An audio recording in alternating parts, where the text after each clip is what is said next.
You have to use fear if you want to change the way you eat, if you want to start working out, or anything else that you want to do that's going to be beneficial to you in any way, shape, or form.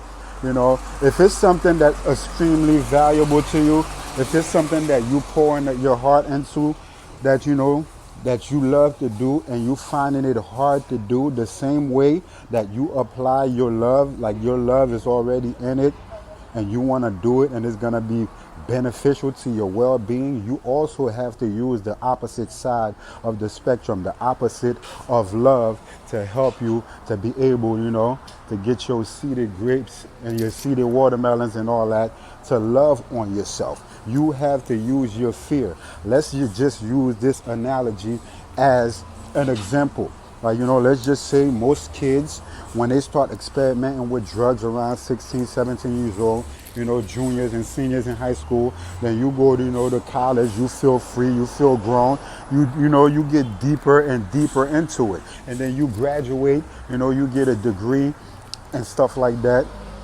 and now you have to go to work. You get a job, and that job tell you can't do drugs.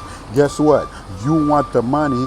The fear of not being able to get the money, is what, stops you from doing whatever drugs or whatever marijuana that you was doing. So that same fear that those people, your job, the system, everybody pour into you, which is what makes you do certain things, you have to pour that same fear into yourself so you can do the stuff that is beneficial to you, like you changing, the ways that you eat, like you changing the habits on a daily that you do, that's stopping you from working out and meditating and grounding and sun gazing and doing affirmations also. Because a lot of people, we try to deny the fact that we have a lower self. We try to not operate from our ego. We try, to leave the darkness out of our journey, but we have to use the darkness also for us to obtain the stuff that we need. Your lower self is there for a reason, and it's not just to bury you and stuff like that. You have to use that aspect of yourself to make you a better version of yourself. And I'm just here to remind you that you have to use your fear and your hate and make them beneficial, and not just for you to be in spaces that you don't want, to be in. So the next time you set out to do something, don't forget to use your fear and your hate to build you and not to destroy you, Don't forget to go get you some good old seeded grapes. And by the way, let me give y'all a reminder. For anybody that's in northern New Jersey that's looking for somewhere that got seeded watermelons, as you just saw, for $5.99. Hello. I'm doing great. How you doing? Much love, much love.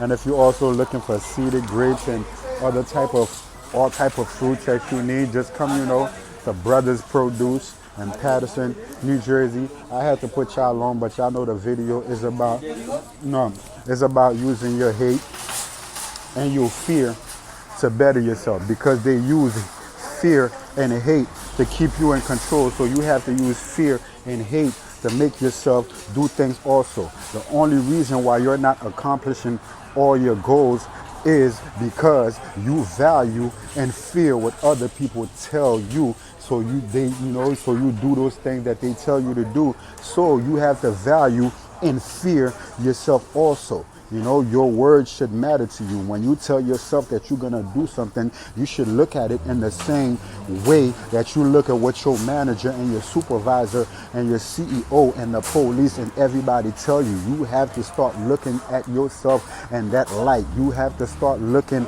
at yourself like you are authority over yourself, the same way that everyone else is authority and has power over you. So you have to start becoming a little fearful of you and use that fear and authority over yourself the way that everyone else uses them. So this is just your reminder to use your fear and your hate to make you better, because they are using the fear and the hate to control you. So use that also to control you to do the things that is good for you that you've been trying to do. And I'm only telling you this because you know I love you, and as you know, love always wins. It's the law. LAW. And remember, peace is a weapon. Hit them with peace. And if you're going to be loyal to anything, be loyal to your peace.